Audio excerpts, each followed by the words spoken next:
අයිබෝවන් ආදරණීය දුවේ පුතේ අදත් අපි සූදානම් වෙන්නේ රචනාවක් ලියන ආකාරය ඔබට පැහැදිලි කරලා දෙන්න.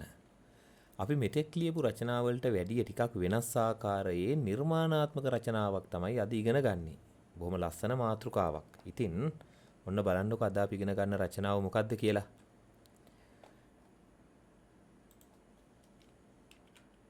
අද අපි ඉගෙන ගන්නේ මට පියාපත් ලැබුණොත් මට පියාපත් ලැබුණොත් කියන මාතෘකාව යටතේ ලස්සන රචනාවක්.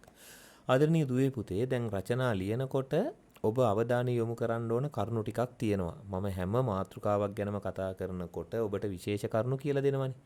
මේ මාතෘකාවේ තියෙන එක වැදගත් දෙයක් තමයි මට පියාපත් ලැබුණොත්. තාම මට පියාපත් ලැබිලා නැහැ. මට ලැබුණොත් මම මොකද කරන්නේ? ඒ ගැන තමයි ලියන්න ඕන. තාම මට ලැබිලා නැහැ. ලැබුණොත් කරන දේවල්. එතකොට ඇත්තටම බැලුවොත් මේක අනාගත කාලේ කියලා අපිට හිතෙන්නේ. ඒ වුණාට අපට ඉගෙන ගන්න තියෙන්නේ වර්තමාන සහ අතීත කාල. ඒ අතරින් අපි මේ රචනාව ගොඩනගන්නේ වර්තමාන කාලේ වැකි ලෙස. මට කියන වචනේ ඔබට පේනවා. ඒ නිසා පුළුවන් මම, මා, මට, මගේ වගේ වචන යොදාගෙන රචනාව ගොඩනගන්න. පියාපත් ලැබුණොත් මොකද කරන්නේ කියන තොරතුරු ටිකක් ලියන්න පුළුවන්. ඔබ කරන දේවල්, ඔබ කරන්න බලාපොරොත්තු වෙන දේවල්, ඒ වගේම ඔබට සිතෙන දේවල්, දැනෙන දේවල් මේ ගැන ලියන්න පුළුවන්. බොහොම නිදහසේ වැකි ගලපන්න පුළුවන් ලස්සන මාතෘකාවක් තමයි තෝරගෙන තියෙන්නේ. හොඳයි. පළවෙනි වැකිය ගොඩනගන්නේ කොහොමද කියලා බලමු අපි. පියාපත් ලැබුණොත් අපි ඇත්තටම කරන්නේ අහසට පියාඹන එකනේ. අහසට පියාඹලා යනවා.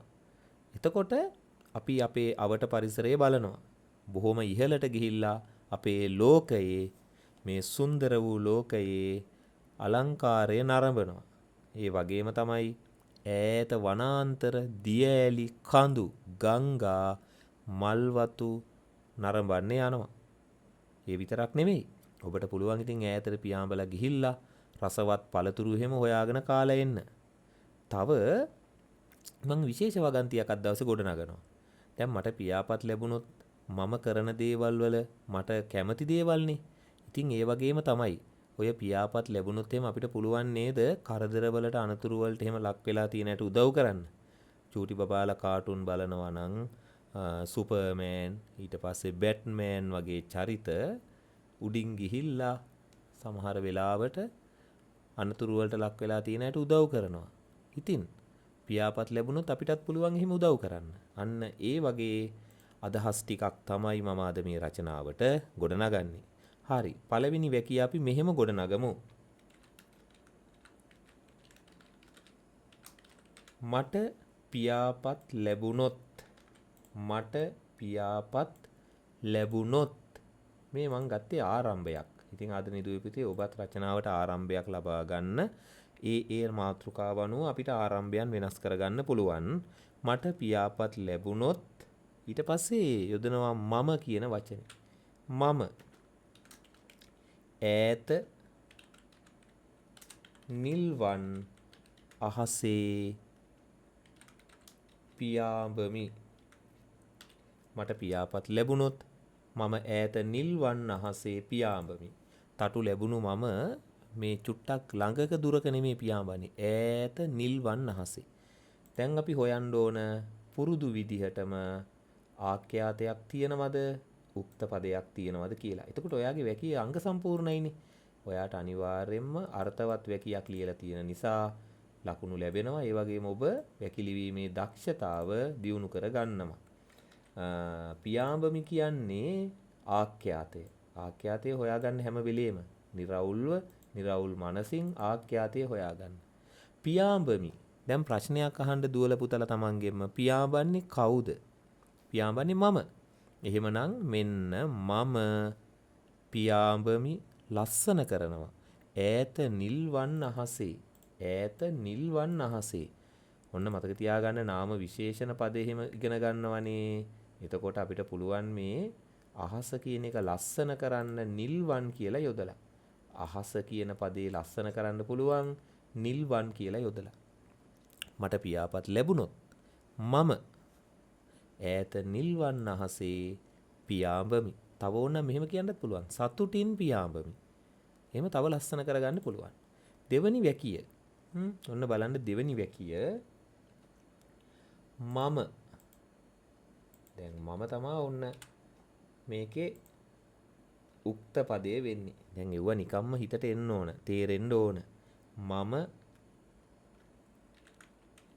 මිනිස් නෙත නොදුටු.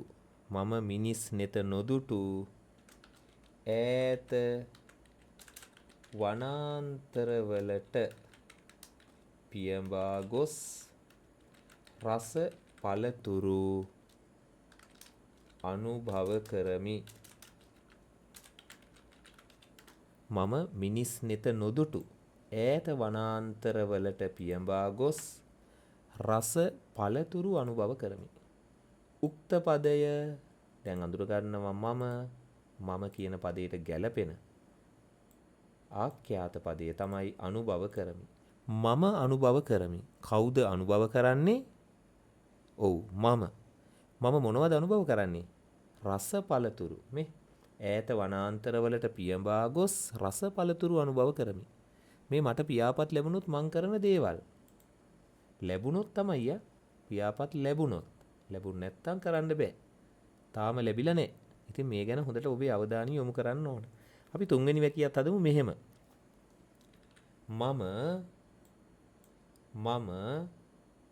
විවිධ අනතුරු වලට බලන්නකෝ මේ වැකිය. මම විවිධ අනතුරු වලට මුහුණ දී සිටින සතුන්ට පියඹා ගොස් පිහිට වෙමි. මම විවිධ අනතුරු වලට මුහුණ දී සිටින සතුන්ට පියඹා ගොස් පිහිට වෙමි. ආඛ්‍යාත පදය කියන්න බලන්න. හරි පිහිට වෙමි. දැන් කියන්න උක්ත පදය ඉක්මනට. ඔව් මම විවිධ කියදි දයන්න මහ ප්‍රාණයි. අනතුරු වලට මුහුණ දී සිටිනවා. අනතුරු වලට ලක් වී සිටිනවා කියන්නත් පුළුවන්. මුහුණ දී සිටින සතුන්ට පියඹා ගොස් පිහිට වෙමි. ඉතින් මෙන්න මේ විදිහට අපිට පුළුවන් ලස්සන වැකි ගොඩ නගන්නනේ. මේ මාතෘකාව අනාගත කාලයට සම්බන්ධයි. ඒත් අපි වර්තමාන කාලෙන් ලිව්වේ.